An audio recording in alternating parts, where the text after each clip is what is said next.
Welcome back, ladies and gentlemen. 2D gaming is alive and well. Thank you very much. Clash of the Titans right here. Yeah, well, kinda.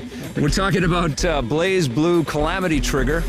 You said that 10 times fast. Going up against Marvel vs. Capcom 2. Now, you'll probably have remembered Marvel vs. Capcom 2 because it's an old game. Dreamcast. It came out on the Dreamcast, but it was an old arcade game. Yes, sir. Let's talk about graphics first of all.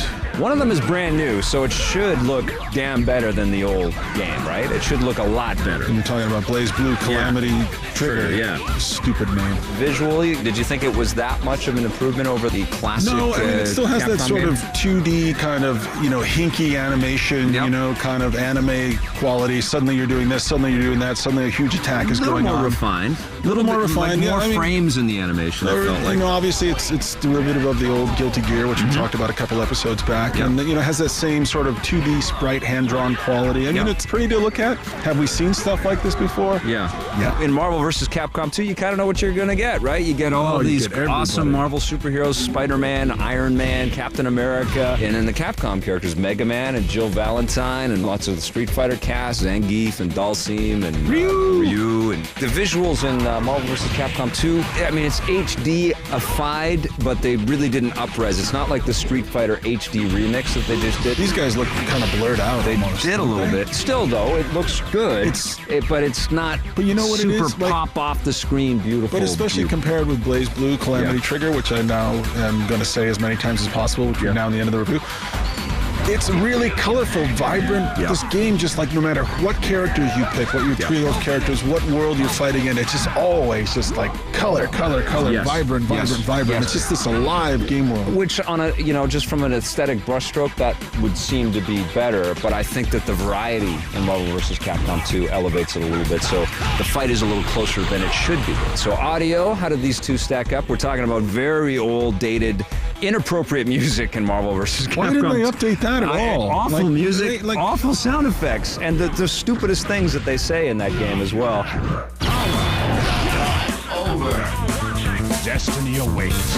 And BlazBlue, the music is a little bit more appropriate, still too crazy for me. Obviously, the fidelity is a lot stronger. The use of the surround technology is better. And the characters, everything comes out crisper and cleaner. They still say a bunch of inane things, and the voiceover is just on my nerves. The voiceovers are always bad, and they always say inane things. It's the genre. It's not good, but it's better than the audio in Marvel vs. Capcom. Yeah, absolutely. So production-wise, yes, I think the audio is better in BlazBlue. Yeah. Okay, now let's talk fun.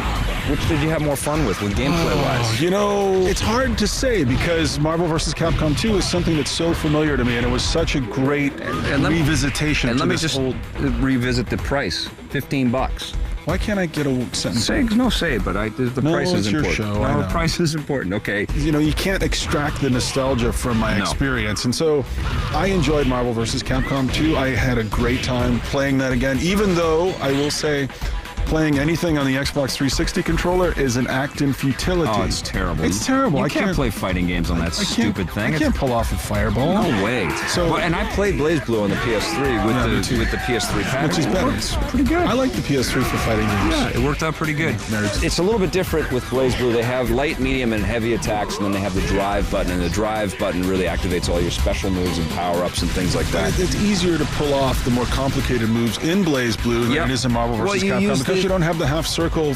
And you also use the thumbstick, the right thumbstick to pull off some of that stuff, which I thought that was pretty clever. But you know what? I think that the publisher, the developers made a mistake with BlazBlue. I really think it should have been a lower-cost game, and I really think downloadable for this kind of content, this 2D fighting genre, where it's really just 2D games. I mean, and I hate to diminish the value, but there's just so much to choose from out there. So I'm absolutely giving it to Marvel vs. Capcom. I'm absolutely. This is the only time in the history that we've been on the same page. All right, what are you going to give Marvel vs. Capcom 2? It was 7.5 out of 10. 8.5 from me. What are you going to give BlazBlue Calamity Trigger? 6 out of 10. I'm going to give a 7.5 to that. Hey, you're nice. So there you go. 2 new 2D fighting games.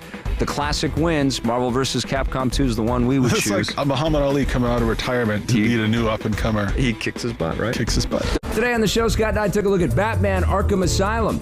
Dark, mature, intelligent. Scott and I couldn't say enough good things about one of the best superhero games and one of the best video games of the year. Scott checked out Stick Wars on the iPhone. He liked the game's stick figure aesthetics, but found the finger-swiping gameplay a little repetitive.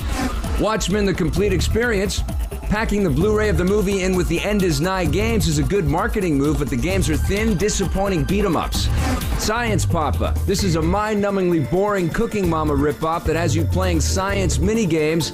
It's wee garbage, or as we like to say, weebage. Little King's Story. This is a Pikmin-like experience that Scott and I both found to be addictive, charming, and fun, but we're kind of worried that no one's going to buy it. In Versus, it was BlazBlue Calamity Trigger, which features hand-drawn sprites and easy-to-pull-off super moves, but that's still not enough to offset the game's full price. We looked at that against Marvel vs. Capcom 2, which has one of the best rosters in a fighting game ever, and it's only $15, but the visuals and music still needed a next-gen boost. In the end, there was no contest. We much preferred Marvel vs. Capcom 2. But the Rogers video game of the week is Batman Arkham Asylum. This is an instant classic.